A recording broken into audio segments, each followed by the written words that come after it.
I like Sonic CD. It's a bit of a contrast to the title, eh?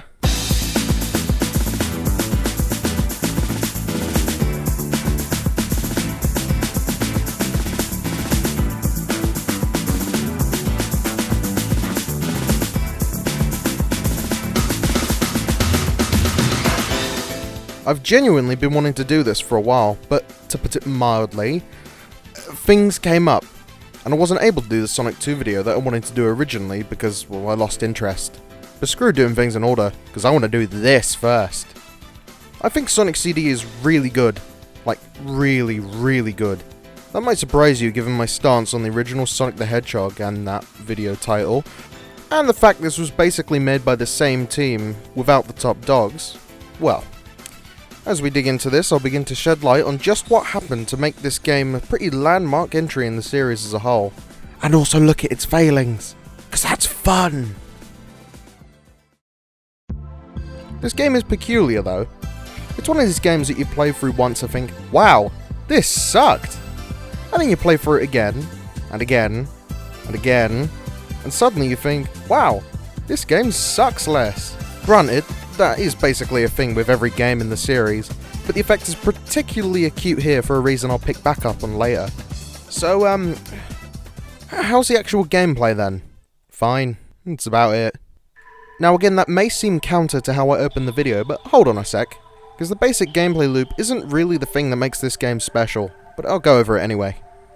In the broad strokes, this game is basically exactly the same as Sonic the Hedgehog control-wise. I'm not going to go over all of that again, so I recommend watching the Sonic 1 video first. But to clarify, same physics, very similar controls with the exception of the super peel out, similar everything basically, and your objective is the same as in that game, get to the end of the stage. Well, the issue with that is, well, the stages that house these controls are terrible. All of them. Seriously, these stages are some of the most unintuitively designed spaces I've ever played through in a 2D game. Enemies and hazards are seemingly randomly placed throughout the stage, with no real rhyme or reason. The level designs themselves are really poor, and can be run through with basically no resistance, with next to no rewarding speed. It also doesn't help much that, structurally, a lot of these stages are quite similar to Sonic 1, though, to be fair, they aren't nearly as bad to play through.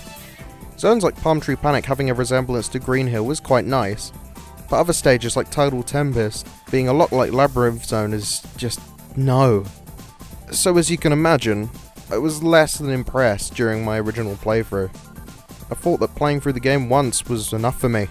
I blasted through these stages, wrote it off as a bad 2D Sonic, and moved on. But then I came back a few years later, and played it again. Now playing the game again was incredibly important for a few reasons. Because I'd not only learned how to get 100%, but also wanted to get 100%, just to give it a go. See, one of the things that is, to put it mildly, divisive about this game, is that it's a Sonic game not built for speed. Now that may seem counter to what you'd expect a Sonic game to be, and a little confusing. Why would you have a Sonic game not made to be fast? Especially given that in the last video, had me going on about how much I loathed stages like Marble and Labyrinth, all deliberately slow stages. Well, the consequence of the game being less focused on speed afforded the developers the opportunity to put far more emphasis on exploration, which means that weirdly enough, the experience of actually playing the game is unique to itself within the franchise to this day. Having already changed my expectations going into my second playthrough, the experience that I had turned out to be far different, and was key to discovering what the designers were really trying to do with this game, and I'm happy to report that, for me at least, that was really fun. Sonic City is arguably most famous for introducing the time travel mechanic, where you find a post either marked past or future, and maintain enough speed for a long enough time, and then change to a past or future version of that same environment, with a different colour palette, tileset, music, the whole 9 yards. Now this was mostly done to show off the extremely futuristic hardware of the Sega CD, but it allowed the developers to do something really interesting with the exploration focus. They could make exploration a sort of puzzle. You see, what this game does is essentially take that aspect of Sonic 1, of exploring the stages to make an optimal path, and makes that the core of the experience, but this time in an actually good game. This formed the crux of the game's real objective, that being to form a good future in every stage. So how do you do this? We have two main options. One of them is to head to the past of every stage and find and destroy the hidden robot generators to prevent a bad future for that area. Or two, collect 50 rings and take those to the end of a stage to jump into a large ring and make an attempt to collect one of the 7 time stones. So going back on this again, how is the gameplay when you actually go for 100%? Absolutely fantastic, for the most part. The quality whiplash once you focus on saving the future is immense. Suddenly every one of the game's strengths comes roaring into view. The exploration is fantastic, with unique gimmicks and world design through each area to make looking around for those robot generators really rewarding. Saving the future is also really rewarding in another sense, with unique musical tracks for each zone, a complete lack of enemies in the future, and easier bosses for Act 3. Granted though, going through all 7 time stones isn't nearly as fun as going after the robot generators. I didn't touch on this much in the Sonic the Hedgehog video, but the act of collecting 50 rings and making it to the end of the stage just wasn't very fun there, and isn't really very fun here.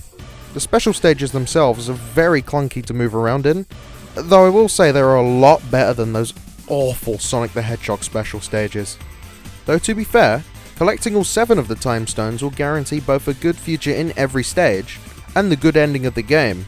You could even collect them all as early as Quartz Quadrant, but the devs' focus was clearly on the robot generators, so I just focused on those.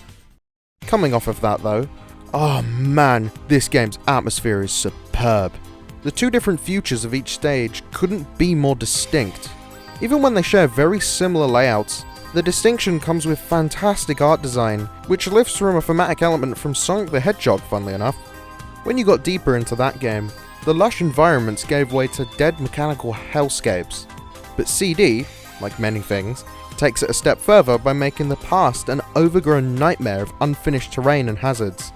The present being in a transitional period, where that natural roughness is starting to be invaded by machinery. The bad future, which is the logical extreme where all aspects of the area are taken over by machinery, polluting the once lush landscapes and making everything exceedingly dangerous.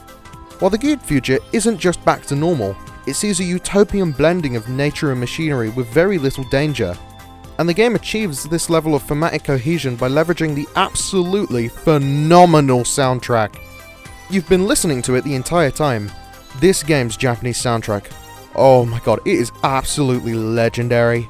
There are so many good songs that it's been difficult to even pick the ones for this video. I mean, just listen to some of this stuff that I couldn't fit in.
Unlike most people I've seen discuss this game, I played the Christian Whitehead port first, on a phone no less, so I got to hear the Japanese music first in all of its glory. I'll give the US soundtrack credit though. Most of the music is fine enough, but the Japanese soundtrack is just so much better. I just can't bring myself to ever listen to it over the Japanese one. It's not all sunshine and rainbows for CD though. The fact that you can completely miss going out of your way to destroy all the robot generators is a really bizarre oversight, And to be honest, it's part of the reason why I titled the video the way I did. It's not that you, as the player, have confused anything. It's that this game has fundamentally failed to communicate where the fun is. And honestly, that is the biggest mark against this game as a whole. There's just no excuse for it. And I can absolutely see why this game is so divisive among Sonic fans. It is also important to clarify though that this game works for me because I enjoy exploring in the Sonic game. If you don't care for this sort of thing, you'll find little enjoyment in this. But I think it's worth giving this game credit where it's due, because if this just doesn't work for you, it's not worth writing this off as a bad 2D Sonic game, because that is certainly not what this is. But for the dev team coming off of the back of Sonic the Hedgehog, this is one massive step up. It takes the strongest elements of Sonic the Hedgehog and makes something wholly unique out of it. Well, yes, it does trip up in some very important areas. I can look past those and enjoy this game for what it is, a unique, bizarre, and very charming classic Sonic game, filled to bursting with character and atmosphere. Replaying this game again to get footage, it was crazy just how much fun I was having. My favourite stage had to be Wacky Workbench. The bouncing floor gimmick and the fantastic past and present music made it just so good.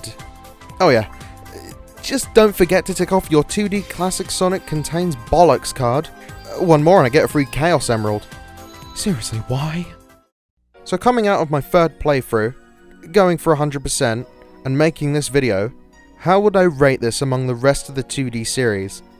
That's a little bit difficult given how fundamentally different this game is, but I can say with complete confidence this is absolutely better than Sonic 1, by a wide margin. But we'll have to see how it stacks up against Sonic 2, once I get around to it. But yeah, that's basically everything I have to say about Sonic CD. Love it or hate it, this game deserves to be a part of the classic series. And I couldn't be happier. Toot toot, Sonic Warriors.